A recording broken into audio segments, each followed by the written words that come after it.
So guys, ನಾನು ಇವತ್ತು ಮನೆಯಲ್ಲೇ homemade dates milkshake ಮಾಡ್ತಿದ್ದೀನಿ.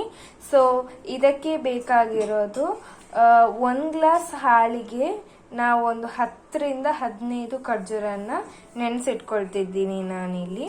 ಸೊ ಇದನ್ನ ಹಾಲಲ್ಲಿ ಒಂದು 10 to 15 ಮಿನಿಟ್ಸ್ ಇದನ್ನ ನೀವು ನೆನೆಸಿಡಿ.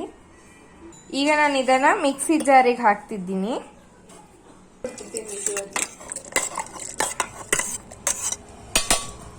ಸೊ ನೆಕ್ಸ್ಟ್ ನಾನು ಇಲ್ಲಿ 10 ಸ್ಪೂನ್ ಅಷ್ಟು ಶುಗರ್ ಅನ್ನು ಹಾಕ್ತಿದ್ದೀನಿ. ಸೊ ನೀವು ಶುಗರ್ ಸ್ವಲ್ಪ ಕಮ್ಮಿ ಮಾಡ್ಬೋದು. ಅದಾದ್ಮೇಲೆ ಸ್ವಲ್ಪ 1 ಗ್ಲಾಸ್ ಇನ್ನೊಂದು ಗ್ಲಾಸ್ ನಾನು ಹಾಲು ಹಾಕಿ ಒಂಚೂರು ಅದನ್ನ ಚೆನ್ನಾಗಿ ಗ್ರೈಂಡ್ ಮಾಡ್ತೀನಿ.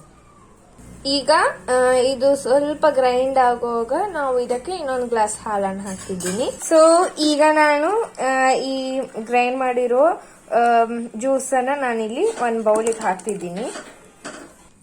ಸೊ ನೋಡಿ ಗೈಸ್, ಈಗ dates milkshake ready to drink. ಇದು ತುಂಬಾನೇ ಕ್ವಿಕ್ ಆಗಿ ಆಗುತ್ತೆ ಆ್ಯಂಡ್ ತುಂಬಾನೇ ಟೇಸ್ಟಿ ಆಗಿದೆ. ನೀವು ಇದನ್ನು ಮನೇಲಿ ಟ್ರೈ ಮಾಡಿ. ಹಾಗೆ ನನಗೆ ಇನ್ನೊಂದು ವಿಡಿಯೋದಲ್ಲಿ ಏನು ಮಾಡಬೇಕಂತ ಹೇಳಿ. ಸೊ ಇದನ್ನು ನಿಮಗೆ ಕೋಲ್ಡ್ ಚಿಲ್ ಆಗಿಸಿ ಕುಡಿಬೋದು ಫ್ರಿಜ್ಜಲ್ಲಿ ಇಟ್ಟು.